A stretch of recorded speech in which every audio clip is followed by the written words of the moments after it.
I never imagined my son's college graduation would end like this. The ceremony at the University of Minneapolis was perfect. Blue skies, proud families, and the infectious joy of accomplishment in the air. Nathan had worked incredibly hard for his business degree, and I couldn't have been more proud. But what should have been one of the happiest days of our lives turned into something else entirely. I'm Anna, and after 25 years of marriage, I thought I knew my husband Benjamin. We'd built a comfortable life in Minneapolis, raised our son, and I believed we were happy. I worked as a financial advisor while Benjamin managed his own consulting firm. We weren't wealthy, but we'd saved carefully over the years, planning for retirement and our son's future. That afternoon, as we gathered for photos after the ceremony, Benjamin was acting strangely. He kept checking his phone and glancing around nervously. His assistant Rebecca was there too, officially to help coordinate the celebration dinner, but something about her presence felt off. She was young, probably around 30, and had been working for Benjamin for the past 2 years. The moment came during the celebratory champagne toast. Benjamin stood up, champagne glass in hand, and I expected him to say something touching about Nathan's achievement. Instead, he cleared his throat and announced, "I have something important to share with everyone." The way he said it made my stomach drop. I'd seen that look before. In my line of work, I'd watched countless people try to hide their nervousness before making life-altering decisions. "I'm leaving," he continued, his voice steady but cold. "Rebecca and I are in love, and we're starting a new life together. I've already transferred our savings to ensure our fresh start." The silence that followed was deafening. Nathan's face went pale, and our guests shifted uncomfortably in their seats. Rebecca stood there with a triumphant smile, her hand resting possessively on Benjamin's arm. But instead of the shock and devastation Benjamin clearly expected, I felt strangely calm. Maybe because I'd seen this coming months ago. Maybe because I'd already prepared for exactly this moment. I reached for my purse, feeling the weight of the envelope inside. 3 months earlier, I'd noticed the first red flag when reviewing our joint accounts, a series of unusual transfers and expensive hotel charges. As a financial advisor, I'm trained to spot irregularities, and these weren't just random splurges. They followed a pattern. The charges always appeared on days when Benjamin claimed to be working late. Minneapolis isn't that big of a city, and the same hotel name kept showing up. The Marquette, downtown, just 2 blocks from his office. Always on Wednesday nights. Always the same suite. I didn't confront him immediately. Instead, I started digging deeper. Working with numbers for 20 years had taught me patience and precision. I tracked every transaction, every receipt, every suspicious movement in our accounts. The evidence mounted steadily: dinner reservations for 2 at expensive restaurants, jewelry purchases from Tiffany's, and first-class plane tickets to Caribbean destinations I'd never heard about. Then came the offshore account transfers. Benjamin thought he was being clever, hiding money in a Cayman Islands account, but he'd forgotten one crucial detail. I'd handled our taxes for the past 15 years. I knew every legitimate account, every investment, every penny we'd saved together. These new transactions stuck out like neon signs. The final confirmation came from my friend Laura in HR at Benjamin's firm. She'd called me, voice hesitant, one afternoon in March. "Anna, I think there's something you should know," she'd said. "Rebecca just filed for a transfer to your husband's new satellite office in Bermuda." That was when I knew. Benjamin wasn't just having an affair. He was planning an escape. The pieces fell into place: the hidden money, the secret accounts, the planned announcement. He'd chosen Nathan's graduation deliberately, thinking the public setting would prevent a scene. What he didn't know was that I'd already contacted my lawyer, Patricia. Together, we'd spent weeks preparing everything: the divorce petition, the asset freeze, the tax fraud evidence. I'd quietly moved our savings into a separate account, documented every suspicious transaction, and gathered proof of his affair. I took another sip of champagne, watching Benjamin's smug expression as he finished his announcement. He thought he had orchestrated the perfect exit. He had no idea that I was about to reveal my own carefully planned surprise. After Benjamin's announcement, Rebecca had the audacity to wave a first-class ticket in front of everyone. "Our flight to Bermuda leaves tonight," she gloated, her voice dripping with satisfaction. "We've already found the perfect beachfront property with your savings." The room erupted in shocked whispers. I could see Nathan's hands trembling with anger, his graduation cap still perched on his head. Our friends and family shifted uncomfortably in their seats, unsure whether to leave or stay for what promised to be an explosive confrontation. Benjamin turned to me, his expression a mixture of triumph and pity. "I've left you enough for a few months' expenses," he said magnanimously. "I think that's more than fair, considering—" "Considering what?" I interrupted, my voice steady. "Considering that I helped build your consulting firm from scratch, that I managed our finances while you focused on your career, or considering that I've known about your plan for months?" His smile faltered slightly. Rebecca's hand tightened on his arm. "What do you mean you've known?" she demanded, her confident facade cracking just a bit. I reached into my purse and pulled out the thick manila envelope I'd prepared. "You know, Benjamin, for someone who prides himself on attention to detail, you really should have been more careful with your email password. The one you've used for 20 years, Nathan's birthday? Not very original." The color began to drain from his face. I could see him mentally calculating, trying to remember what emails might be in that envelope. "Your plan was clever, I'll give you that," I continued, standing up to face him directly. "Setting up the Bermuda account, planning this announcement for Nathan's graduation where you thought I wouldn't make a scene. But you forgot something crucial about me." "And what's that?" he managed to ask, his voice slightly hoarse. "I don't just manage our family's finances. I do this for a living.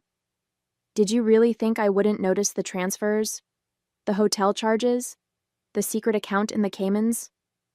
I smiled, enjoying the way his eyes widened with each revelation. "Or maybe you thought Laura in HR wouldn't tell me about Rebecca's transfer request to your new Bermuda office." Benjamin's hands were shaking now. Rebecca had taken a step back, her triumphant smile replaced by uncertainty. "Here," I said, holding out the envelope. "Before you leave for your new life, you might want to look at this. Consider it my graduation gift to you both." As Benjamin took the envelope with trembling fingers, I savored the moment. Everything I'd discovered, everything I'd prepared, was about to come to light. And the best part? He had no idea what was coming next. Benjamin's hands trembled as he opened the envelope.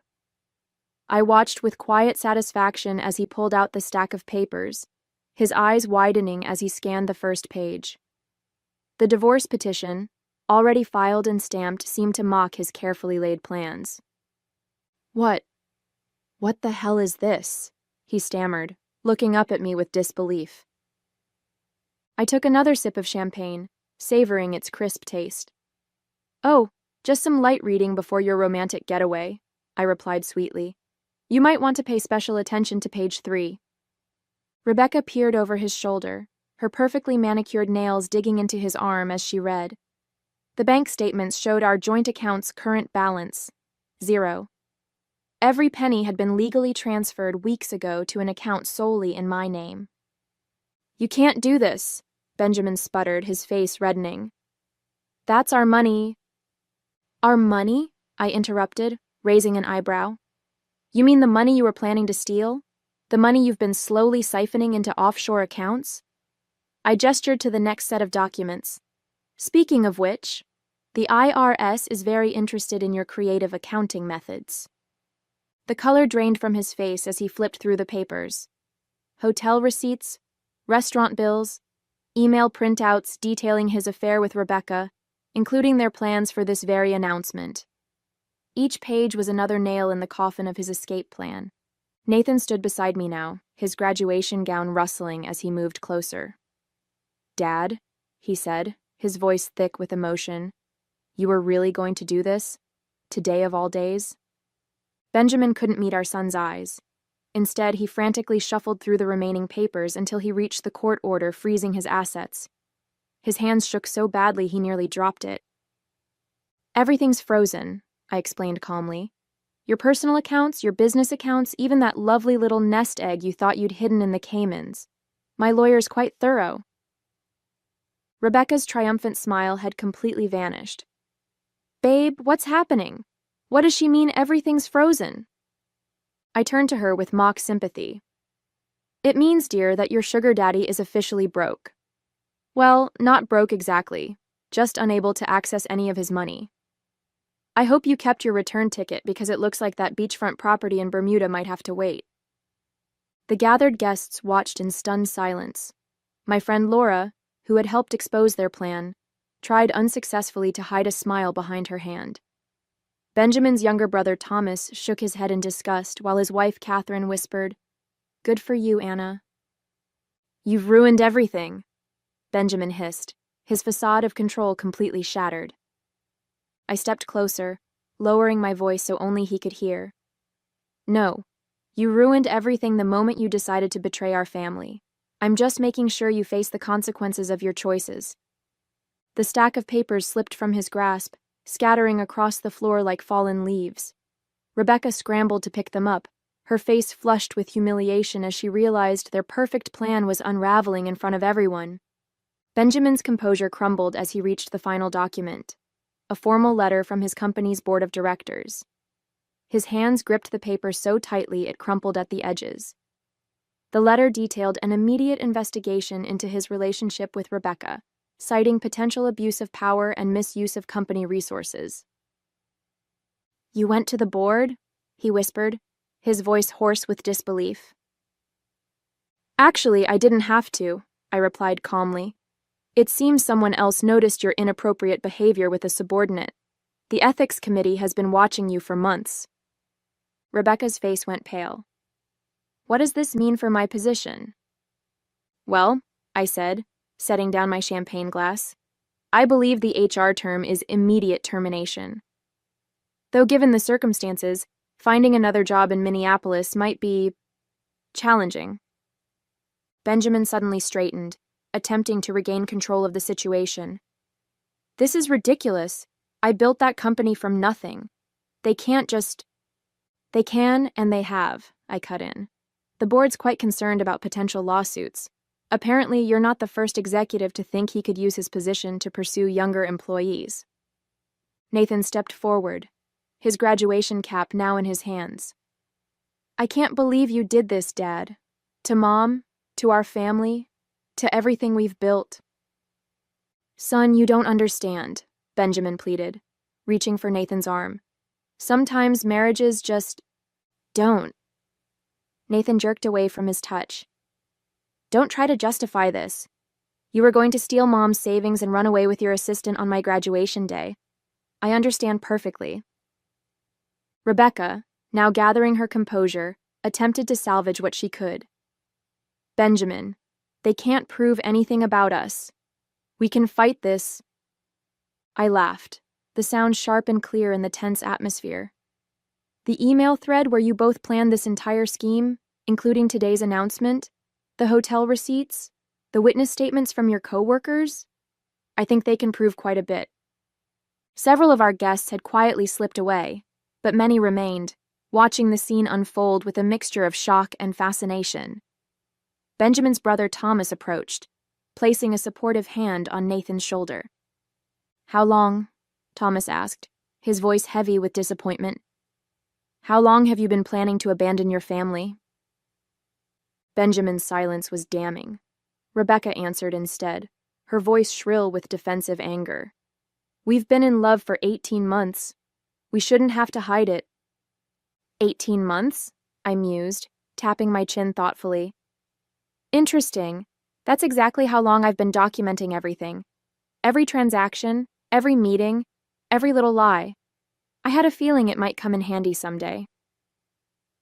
The weight of realization crashed over Benjamin's face. While he'd been meticulously planning his escape, I'd been 2 steps ahead, quietly building an ironclad case against him. His perfect plan, his dreams of a new life with his young assistant, his carefully hidden money, all of it was slipping through his fingers like sand. Benjamin made one last desperate attempt to salvage his crumbling world. "Anna," Be reasonable, he said, lowering his voice to the persuasive tone he'd used so often in business negotiations. We can work something out, split everything 50-50, keep this civil. 50-50?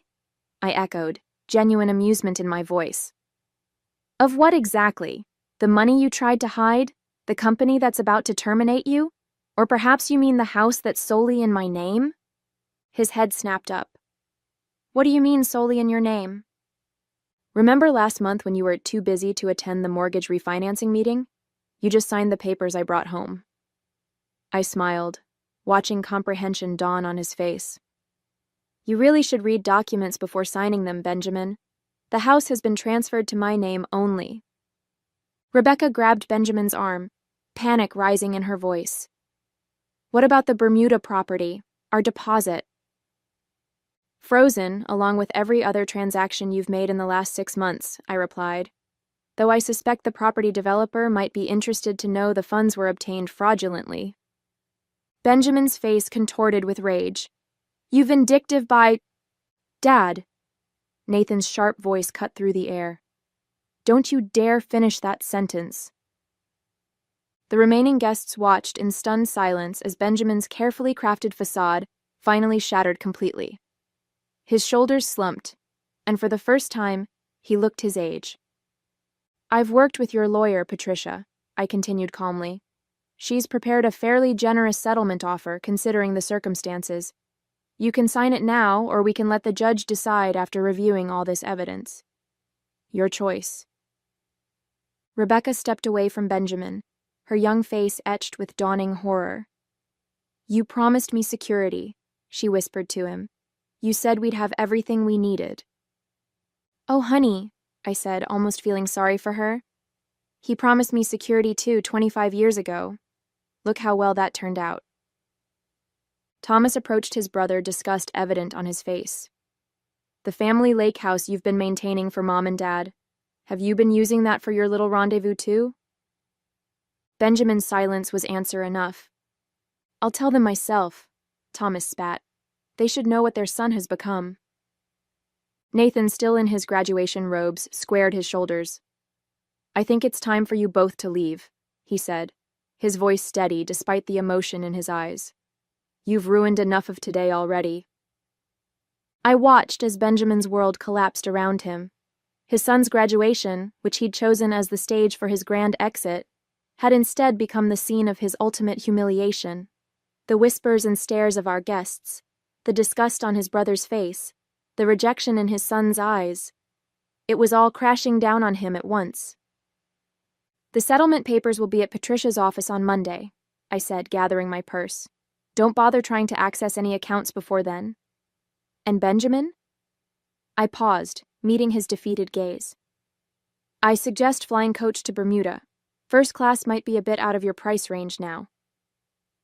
As Benjamin and Rebecca slunk away from the graduation celebration, I turned to our remaining guest with a bright smile. Well, now that the unexpected entertainment is over, shall we properly celebrate Nathan's achievement? Laura rushed forward to hug me. Anna, that was absolutely brilliant, she whispered. I've never seen Benjamin speechless before. Nathan wrapped an arm around my shoulders. Mom, I can't believe you've been planning this for months without letting on. How did you stay so calm? Years of handling other people's finances taught me patience, I replied, squeezing his hand. And watching your father's schemes fall apart was worth every second of waiting. Thomas raised his glass. To Anna, who just gave us the most satisfying show of justice I've ever witnessed. And to Nathan, whose graduation will certainly be remembered for years to come. The remaining guests laughed and clinked their glasses. The tension in the room dissolved into a celebratory atmosphere, as everyone gathered around to congratulate Nathan properly. Catherine, Thomas's wife, pulled me aside. That letter from the board? You timed everything perfectly, didn't you? I smiled. The ethics committee had been building their case for months. I just made sure their announcement coincided with his planned escape. Timing is everything in finance. And revenge. As we moved the celebration to the restaurant I'd reserved, notably not the one Benjamin had planned to use, I felt lighter than I had in years. The weight of Benjamin's betrayal and deception had been replaced by a sense of triumph and freedom. Nathan leaned over and whispered, "Best graduation gift ever, Mom." 2 weeks later, I sat across from Patricia in her downtown Minneapolis office, reviewing the final divorce settlement. Benjamin had signed everything without protest, the fight completely drained from him after our graduation day confrontation. The company's ethics investigation had revealed even more than I'd uncovered. 3 other young assistants had come forward with stories of Benjamin's inappropriate behavior. The board had terminated him immediately, his reputation in the business community thoroughly destroyed. Rebecca, facing her own professional crisis, had quickly abandoned their plans for a new life together. Last I heard, she'd moved back to Chicago to live with her parents, her dreams of being a trophy wife in Bermuda thoroughly shattered. The house is secure, the assets are protected, and the tax fraud evidence has been handed over to the proper authorities, Patricia said, organizing the final papers. I'd say this is one of the cleanest divorces I've handled despite the circumstances. Nathan, who'd accepted a job offer in Minneapolis, took me to dinner that evening. "You know, Mom, I've been thinking about what you did, how you handled everything so strategically. Would you consider doing some financial consulting for my new company?" I smiled, touched by his faith in me. "I might be interested, though I hope you've learned to read the fine print on any documents before signing them." He laughed. "Trust me, that's one lesson our whole family won't forget." As we enjoyed our dinner, I felt at peace.